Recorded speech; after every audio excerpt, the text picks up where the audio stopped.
Hasan bin Sabah, the legend of the mountain. In the rugged mountains of Persia, high above the clouds, lived a man who defied an empire. Born into obscurity, Hasan yearned for knowledge. He studied day and night, becoming a master of theology, astronomy, and philosophy. But tradition was never enough for Hasan, so he traveled to Cairo and immersed himself in the Ismaili teachings. Returning to Persia as a revolutionary, in the courtyard of his fortress in Alamut, he rallied his followers, the Hashishin, promising them spiritual liberation from the shackles of the past.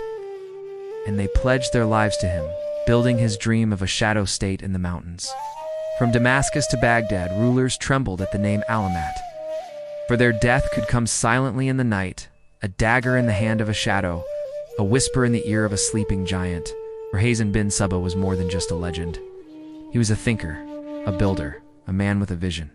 And though history remembers him as a villain, a visionary, a ghost in the mountains, his name still echoes through the halls of power. A testament to the enduring legacy of the Sheikh of the mountains. This is a story about the most feared scholar in history, a man whose knowledge was so powerful it could kill you. His name was Hassan al-Sabah. He was a mathematician, astronomer, philosopher, theologian, and when he spoke, people listened. Because what made him so dangerous wasn't what he said, but how many people died believing what he said. Welcome to this series where history's greatest minds take on the ultimate test, the scholar Socrates. When I think of scholars, I usually imagine old men in dusty robes shuffling around ancient texts. But Sheikh Hasan bin Sabah was different. This man was a warrior. The battlefield wasn't made of flesh and steel, but of ideas and loyalties. Our story begins in the mountains of Iran. It's modern-day Persian Azerbaijan, 11th century CE, high in the heart of the Elborz Mountains. Nestled between stone and sky lies the echo of a name that once shook empires. Hasan bin Sabah, the Sheikh of the mountains. That is what he's called here, the Sheikh who lived among the mountains. Now, the Persian word for mountain is ku, which means cold and hard. And there are hundreds of them lining the northern border of Iran. They were just another geographical oddity to the rest of the world until a man climbed them. I don't mean like conquering Everest kind of climb. I mean he literally took a rock and climbed it. Like Muhammad Ali climbing the Burj Khalifa while holding a feather. In 1090 AD, after years of fighting and bloodshed, he reached the top of a mountain named Alamut, meaning unattainable. And on its peak sat a ruined fort, soon to be his home.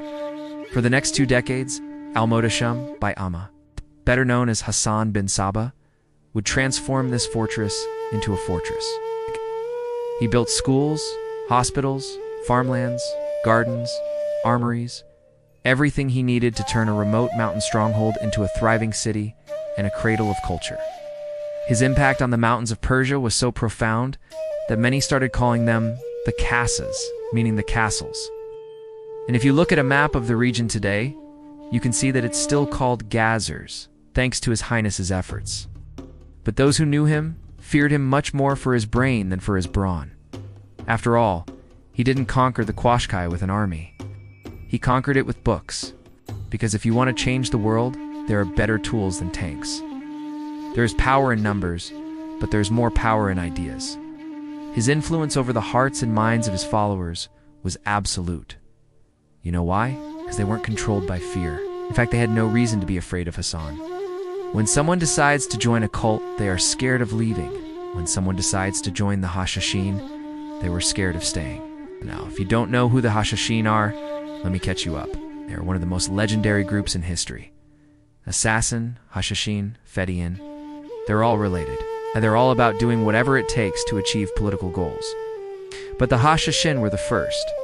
They were created by Hassan, trained by Hassan, led by Hassan, and without Hassan, there would have been no Hashishin. They were elites, deadly assassins who targeted the enemies of the Sheikh. But don't be fooled. Their relationship with Hassan wasn't based on fear. No one was forced to join the Hashishin. They volunteered. They believed in what Hasan preached.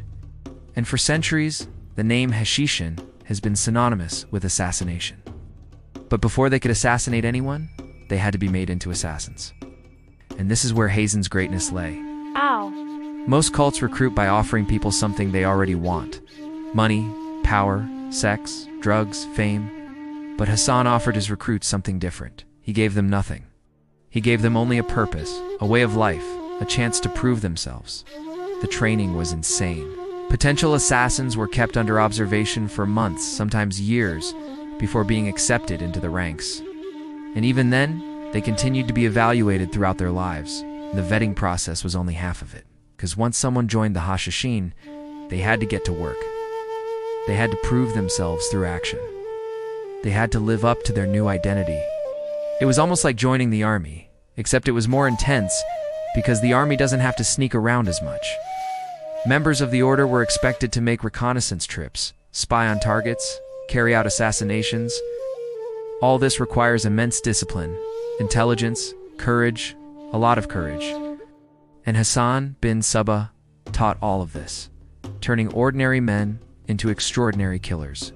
He may have had no formal military training, but he understood something very well: leverage. How does a single man bring down an entire empire? Very easily. By controlling the right people.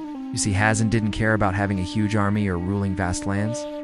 He cared about influencing the course of history, and he did that with just a few trusted men. For example, he once sent a small team of Hashishin to infiltrate the court of the Caliph in Baghdad. They spent years observing the Caliph, learning his habits, gathering intelligence, and eventually they gained his trust. So when it came time for them to make their move, they were able to do so without raising any suspicion. This is what Hasan meant when he said, "The best fortress is the one the enemy thinks you can't capture." Hasan never attacked an enemy head-on, hit them where they weren't expecting it, developed a network of spies and informants throughout the Middle East. He knew what everyone was doing at all times, and he used this knowledge to his advantage. If someone was planning to attack him, he would find out about it beforehand and neutralize the threat. If someone was spreading rumors about him, he would counter the propaganda with his own information campaign. He turned the art of espionage into a science. And he was so successful at it that his enemies couldn't even figure out how he was getting this information. They wasted countless hours and resources trying to uncover his secrets, but they never succeeded. And this frustrated them even more because it was like trying to catch wind. You see, Hasan was always 3 steps ahead of his enemies, was a master of deception and manipulation, and he used these skills to great effect. For example, he once convinced the Seljuk Sultan to attack a city by promising him that he would help him capture it. But in reality, he had no intention of helping him. He just wanted the Sultan to do the dirty work for him. And when the Sultan's army was wiped out, he simply retreated to his mountain fortress and watched as the chaos unfolded below. But Hasan wasn't all about war and violence. He was also a philosopher and a theologian. He wrote extensively on a wide variety of subjects, including theology, metaphysics, ethics, politics, and even poetry. And his works were studied and debated for centuries. They may not have been as famous as Aristotle's or Plato's, but they were just as influential in their own way. Because remember, ideas are the most powerful force in the world. Sure, you can crush a man with a sword, but you can inspire a revolution with a word. And Hasan knew this. While other scholars were content to live in ivory towers, Hasan lived among the masses. He wanted to make a real difference in the world, and he did. But I'll tell you what he didn't do. He didn't become a martyr. Even though he was constantly under attack, Hasan never gave up his life for his cause. He lived to be 74, which was a long life back then. And he died knowing that he had made a real difference in the world. And that's something we can all aspire to. So who was Hasan bin Sabah? Was he a hero or a villain? I'll let you decide that. One thing is for sure. He was one of the most fascinating figures in history. And I hope his story inspires you to be a bit more adventurous in your own life. If you like stories like this, you might like my podcast, where I talk about the greatest minds in history. We've done episodes on Nikola Tesla, Galileo, Galilei, Albert Einstein, and many more. Check it out wherever you listen to podcasts. Thank you for watching this episode of Scholar Socrates. If you liked it, please leave us a like and a comment. It really helps us out. If you'd like to learn more about history, subscribe to our channel.